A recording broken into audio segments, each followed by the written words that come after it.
Hi guys, welcome back to my channel. My name is Amira Sachadal, or you can call me Amira. And today I'm going to be giving you my HBO Max top 5 shows. Well, I have a total of 10 shows, but I'm going to give you my top 5 and then I'll give you my suggested 5 after that. So before I get started in this video, I just want to say this is not to talk about shows that everyone has already seen already. So I'm not going to be mentioning Game of Thrones, The Sopranos, Sex and the City, The Wire, shows like that.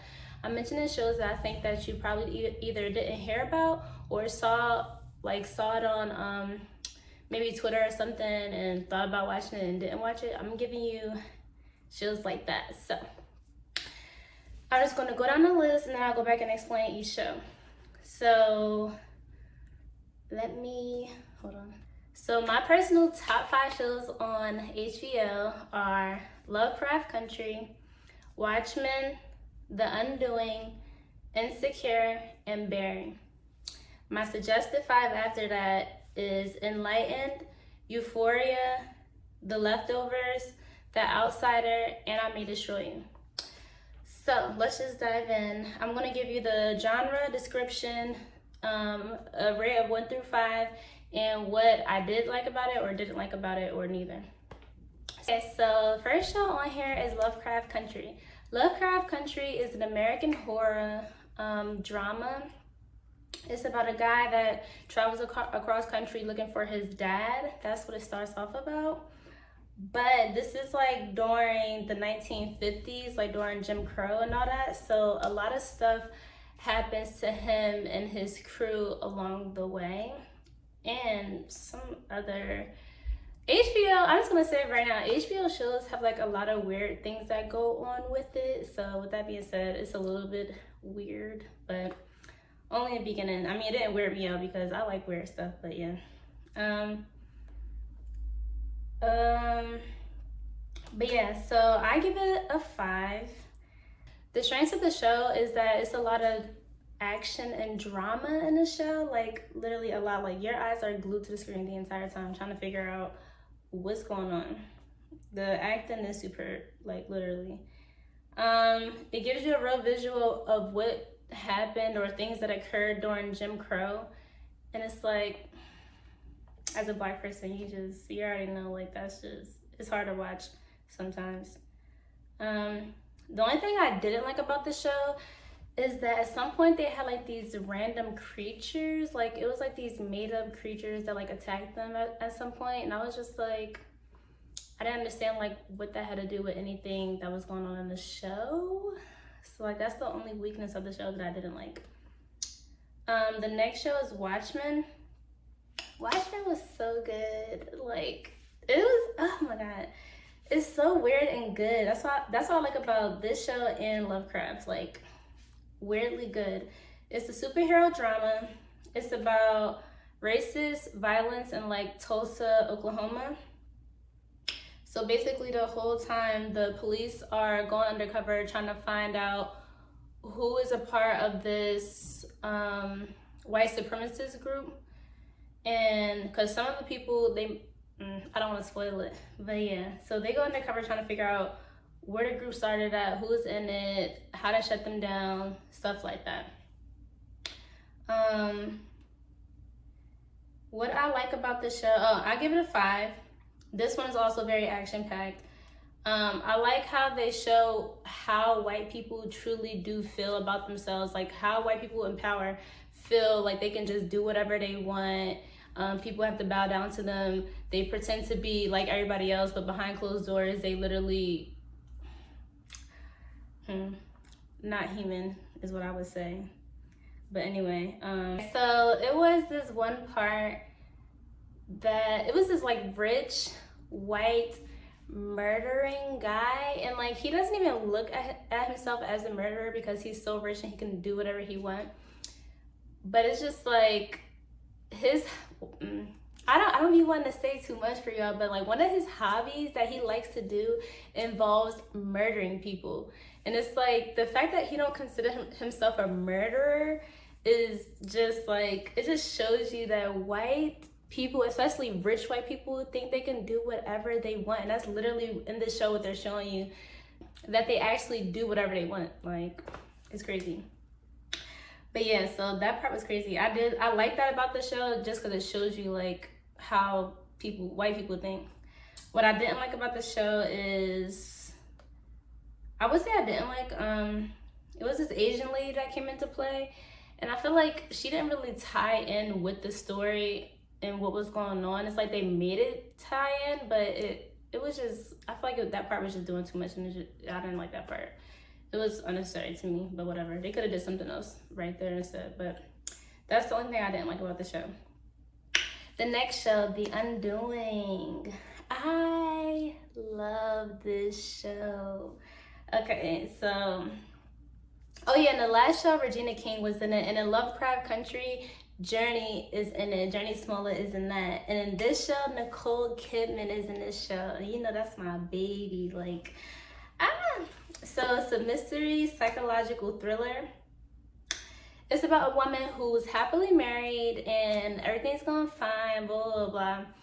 And then one day, her husband go to bed together, and she wakes up, he's supposedly on a trip.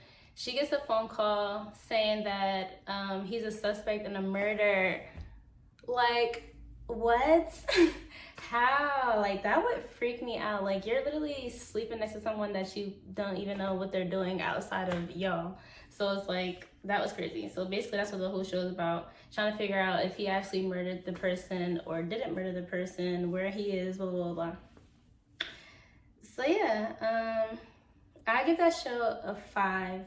I cried on the last episode because, not that it was sad, but the acting was so good that tears came to my eyes. I'm like, yo, this show is good. What did I like about the show? This is, for me, my personal opinion is that this is like an American TV series that meets British TV, like that. Like, literally, I just like both of it. It's like a British plot, but like, how can I say it? So British TV, I really love British TV. I love how can I explain this? Like, I like how British TV, I like how their plots are, but sometimes how the plots play out are a little unrealistic, and that's where I feel like the American plot came in at. And like, it's like British meets American, so it's like the perfect combination. So I really like that show. Even like British TV, I like how their scenes are, like how they shoot their scenes, how their colors are so vibrant and stuff like that. So it's like, I like that about British TV.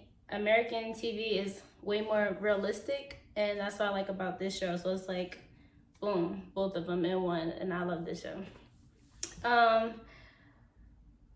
What didn't I like about it? I mean, I didn't really dislike anything about it. I'm gonna say they really did trick me, because at some point, like, I thought I knew who the killer was, and then one little small thing happened. I'm just like, oh wait, maybe that's not the killer. And then find out who the killer was, I was like, whatever. That's not a bad thing. I like that about the show, but it was just funny because I'm just like, I always feel like I had the whole show figured out, and then something like that happens, I'm just like, whatever. The next show, Insecure. This is like a common show, obviously, like a lot of people know Insecure, but I thought I would say my thoughts on it because, but anyway, so Insecure is a comedy, and it's basically about a woman who shows her experiences in life with like her career, her relationships, her friendships, herself. So that's basically all that it's about. I give it a 4.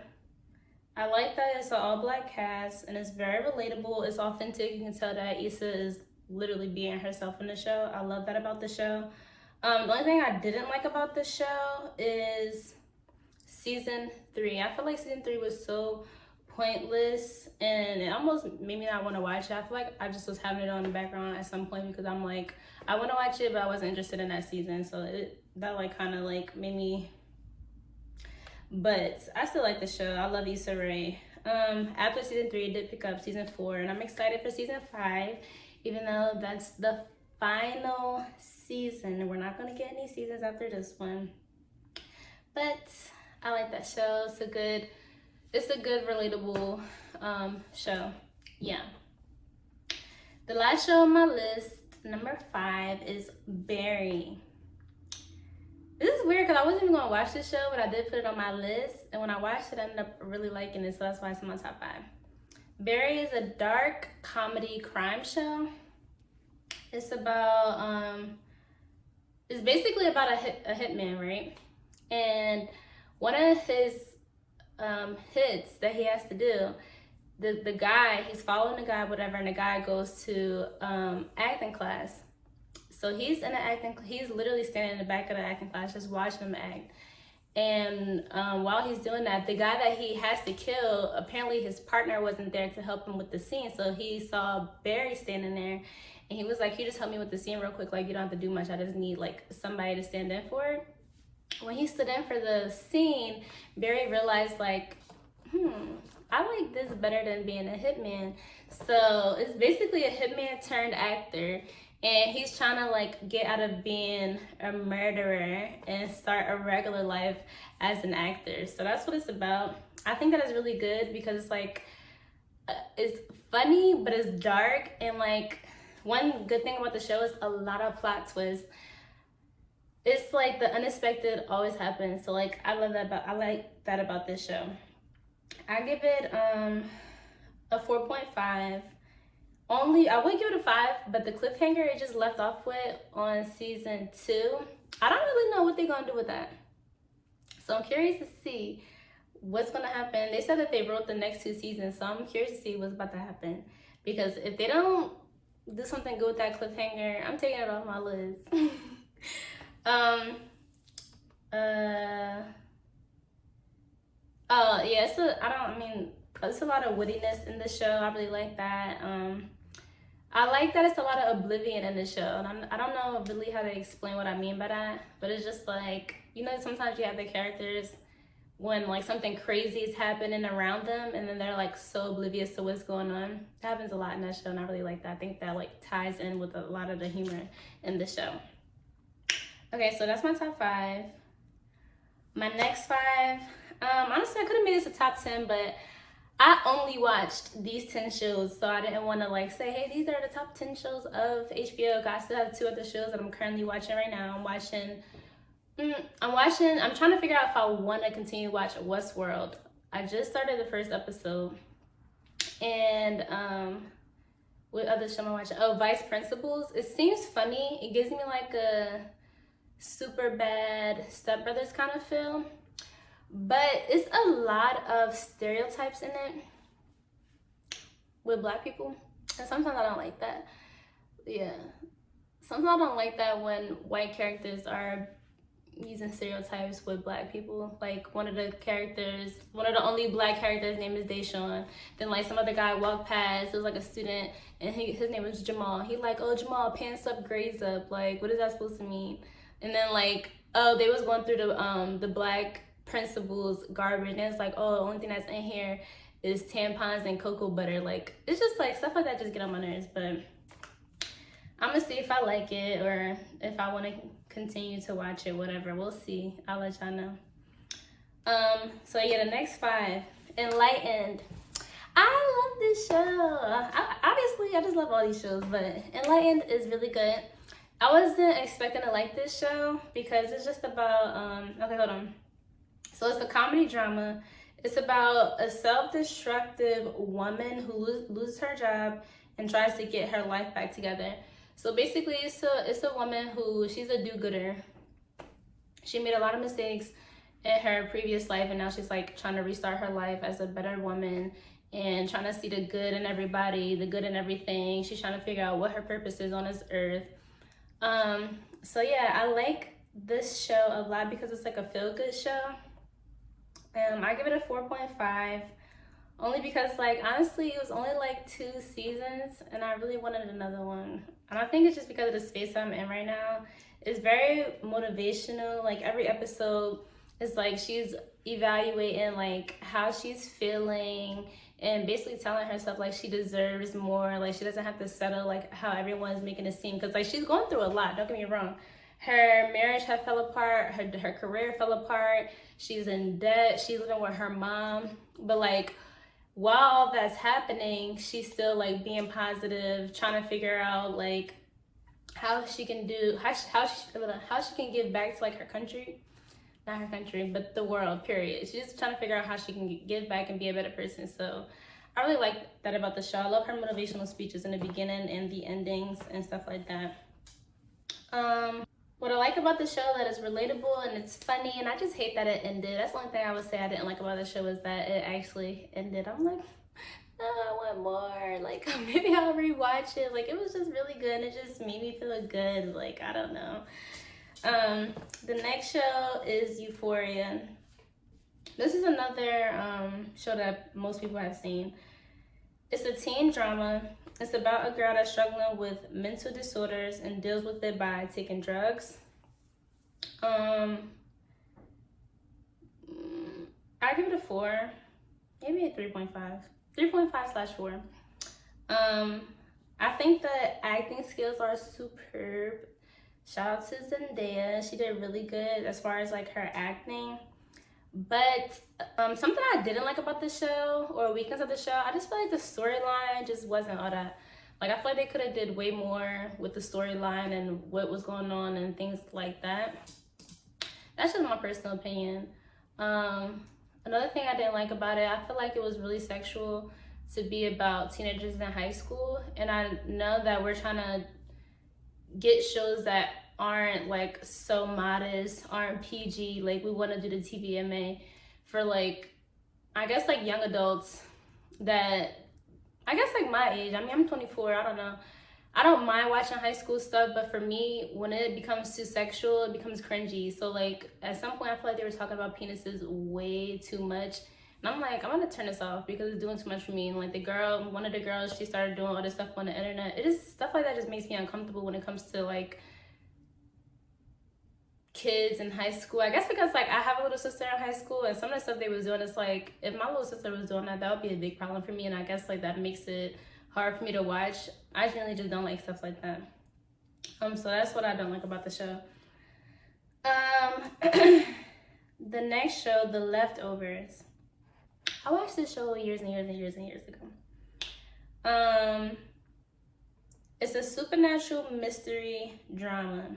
So basically what happened in the show is 140 million people disappeared off the earth, and they were trying to figure out either where they were or like what happened to them. Are they dead? Are they alive? Like, they're trying to figure out that type of stuff. I gave the show 3.5. I think that is very interesting. The only thing I don't like is that it's hard to follow. At some points it's like, wait, what's going on? Like, you like, what's going on?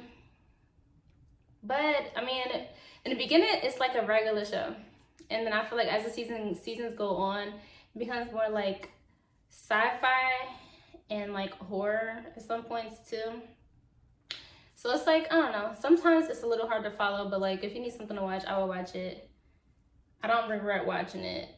I remember me and my best friend, we would be watching, we just like, yo, what is going on? What does this have to do with this? I thought this was going on, now this is going on. So we just like, what is happening? But I mean, it still was a good watch, so that's why I put it on here. I didn't put it in my top 5 or whatever, but yeah, it was pretty decent. The next show, The Outsider. So this is a horror mystery. And it starts off about a guy who is Jason Bateman. And he's basically getting arrested for murdering a little boy. I think he's 11 years old. And the crazy part is that he has an alibi for where he was. But on video, this shows that he was somewhere else. As the show goes on, he's not the only person that's dealing with this doppelganger weirdness. So they're trying to figure out how someone could be one place and in another place literally at the same exact time. So that's what the show is about. That's the best way I can explain it. They're trying to figure out how are they getting videos of these people in other places, but they have alibis saying that they were with their families in restaurants and stuff like that. But you feel me, like, but they're getting put in jail for murders that they weren't supposedly there for. So that's what the show is about. And it's by Stephen King, so you already know some of the craziness that might come with that. He's just, you know, Stephen King is just crazy. But yeah, it was pretty decent. I gave it a 3.5. I think it was a really good storyline. What I didn't like about it was the ending, because how do I feel about the ending? It wasn't a bad ending.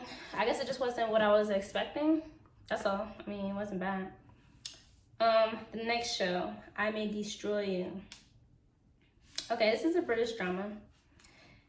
It's about a girl that was sexually assaulted, and it basically just shows you how being sexually assaulted can affect your entire life, your career, your everyday life, your friendships, everything. Like, so that's what the show is basically about. I give it, I'm not even going 3.5. That's what I would give it. Only because I don't like her friends. How her sexual assault happened, I feel like it was very avoidable.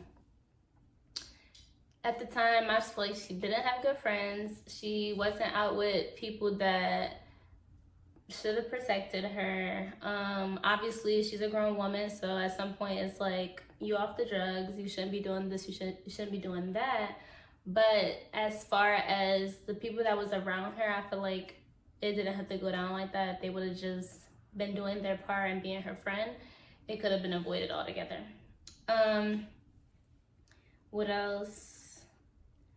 Oh yeah, at some point, like towards the end, it's like she comes across her abuser, which she was friends with at some point, and it's like she asked for his help with her writing, and I'm just like, this is the same person you was trying to cancel and get thrown in jail, but now you're asking him for his help. That's very odd. And I didn't like, right after it happened, she still was doing drugs. So it's like a lot of them, not even like, oh, I did a little this or a little that. It's like she still was doing like a lot of drugs. So I'm just like, you just did a lot of drugs and got raped, and now you're doing that all over again. So it's like, not that she didn't learn her lesson, but it's like you're not even being careful. Like, you're still not being careful because you're still out doing drugs, doing partying hard, doing all this and all that. It's like she didn't even take a break from it. Didn't even take like a blink of an eye from it. It's like she just went back to being a party girl. So that part got on my nerves, but I mean, it was a decent watch. Yeah, that's basically it. The rating is at the end of the video. Yeah, so I'll let you guys know if Westworld is good or not. I'll let you guys know if Vice Principals is worth the watch or not. And yeah, I'm gonna be posting more. As you guys can see, I'm in a complete different location. I'm in Atlanta now. I'm no longer in Delaware. So I'm gonna be uploading way more than I was before. I had to take like a mini break, but I'm back now, back and better than ever. So yeah, that brings me to the end of the video. Thank you guys for watching. Stay tuned for more. Bye.